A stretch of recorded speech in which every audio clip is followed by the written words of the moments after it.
2000년의 유구한 역사를 가진 우리 조선 민족은 자기 고유의 우수성과 찬란한 문화를 가지고 끝없이 발전하여 왔다. 이 모든 것들은 오늘날 지울 수 없는 조선 민족의 자랑으로 긍지로 귀중한 재부로 우리 현 세대들의 마음속에 뚜렷이 남아있다. 또한 역사의 풍운 속에 살아 움직였던 수많은 사실들과 자료들은 민족의 오늘을 받쳐주는 풍부한 교훈의 기둥으로 주춧돌로 되기도 한다.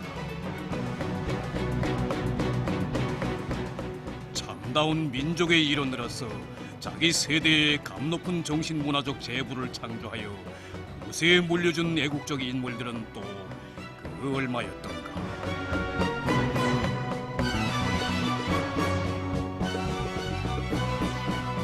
그래서 역사는 오늘날 그 누구에게나 더없이 소중한 것으로 된 것이다.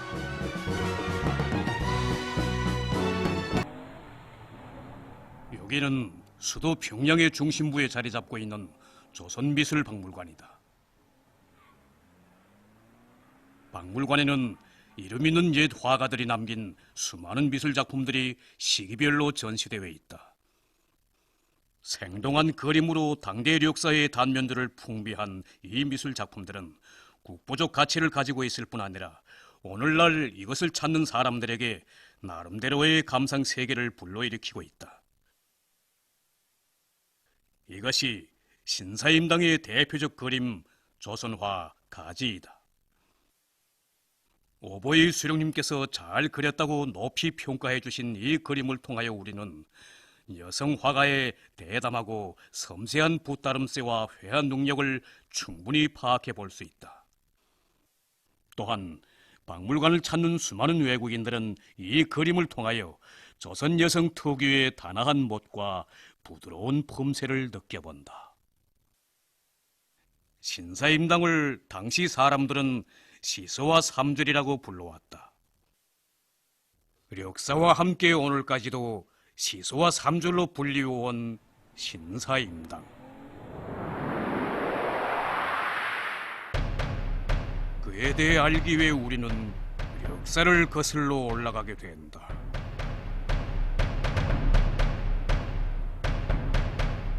그는 지금으로부터 400여 년 전에 살아온 여인이다.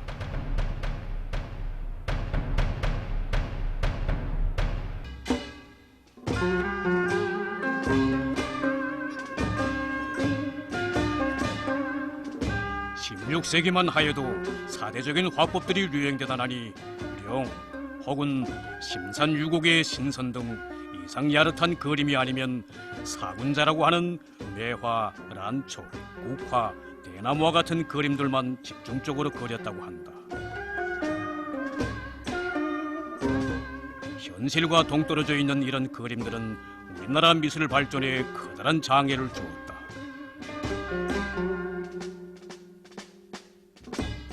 바로 이러한 때의 신사임당은 당시 화가들이 관심받게 있던 수박, 가지, 쏘가리, 물오리 등 일상시 흔히 보이는 생활 세태를 묘사 대상으로 하고 그것을 민족적인 색채가 진하게 그렸다.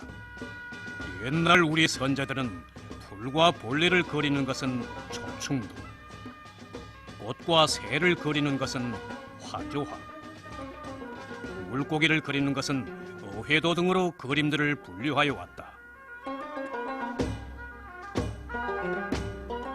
신사임당의 그림들은 화조화에 속하는 그림들이다. 그 그림들은 그가 양반 계층에 속하는 여성 화가인 것으로 해서 인간 생활을 풍부하게 담지 못한 일련의 제한성도 있다. 그러나 그 필치가 아주 정교하고 실물에 대한 생동한 묘사, 구도와 위치의 정확한 선택 등 훌륭한 묘기를 많이 보여주는 것으로 해서 오늘까지 사람들의 찬탄을 자아내고 있다. 남을 위하는 마음, 남의 불행을 자기 불행으로 여기고 남의 안타까움, 괴로움을 자기 것으로 여기는 이런 아름다운 마음씨를 가진 여인이었다는 것을 알 수 있습니다. 신사임당이 바로 이런 마음씨, 이런 독행을 가지고 자식 교양도 했기 때문에 훗날 유명한 정치가이며 학자인 니들고기도 백성들을 구제하고 백성들을 위한 정치를 실시할 때 대한 이런 개혁안을 내놓을 수 있었다고 생각됩니다.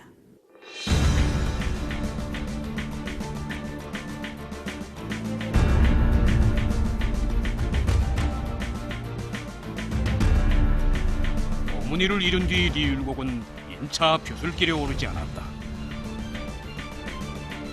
어머니의 당부를 잊지 않았기에 그는 이황을 비롯한 당대의 유명한 학자들과 친교를 맺고 새로운 학문을 연구하고 정립해 나갔다.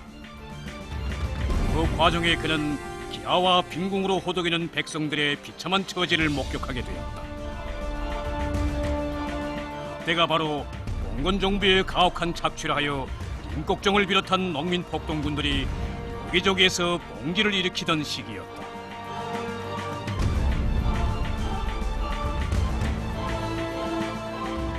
와방탕한 봉건 관료들의 무능한 정치로 국정이 어지러워지고 나라의 기틀이 무너지는 것을 개탄하며 율곡은 그 후 과거에 급제하여 여러 가지 사회 정치 개혁안을 내놓게 되었다. 율곡의 이런 개혁안은 당시 봉건 정부의 정치적 부패성과 우매성을 비판 폭로한 것으로 해서 백성들의 생활은 안중에도 없이 움풍영월하던 봉건 관료들의 간담을 설게 하였다.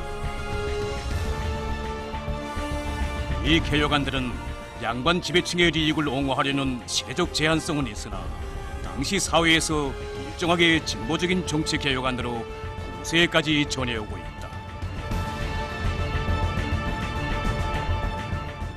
당대 사회에서는 우선 그 진보적인 그런 사상이라고 볼 수 있습니다. 이거 왜 그러면 우선 인민들에 대한 봉건 통치배들이 가혹한 착취 억압 이걸 일정하게 경감시키자.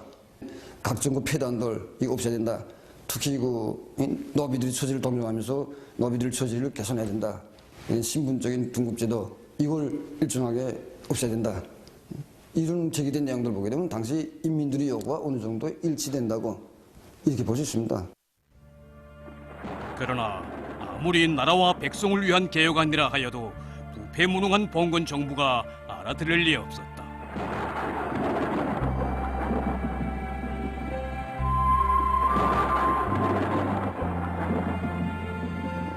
노탄에 빠진 백성들의 원망 소리가 하늘 땅에 사무쳐도 공중에서는 기압과 감으로 이어진 태평성가와 함께 충의지심으로 둔갑된 수많은 간신배들의 요사스러운 웃음소리가 그칠 새 없었다.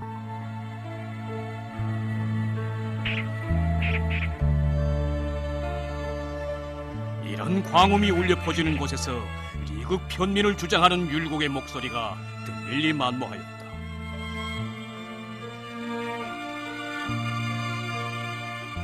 당시 봉건 통치부들 속에서는 나라방이야 인민들이 생활에는 안중이 없이 더 많은 권력을 차지하기 위해서 권력 싸움에만 몰두하였습니다.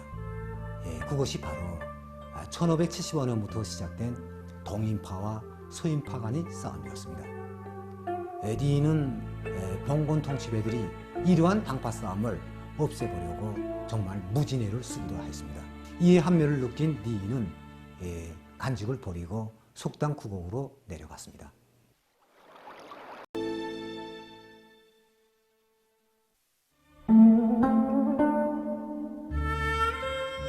율곡은 다시금 마음을 가다듬었다. 어린 시절부터 늘 들어오던 어머니의 당부. 그것은 주속 지신이 되어 나라의 아름다움을 가꾸고 지키라는 당부였다.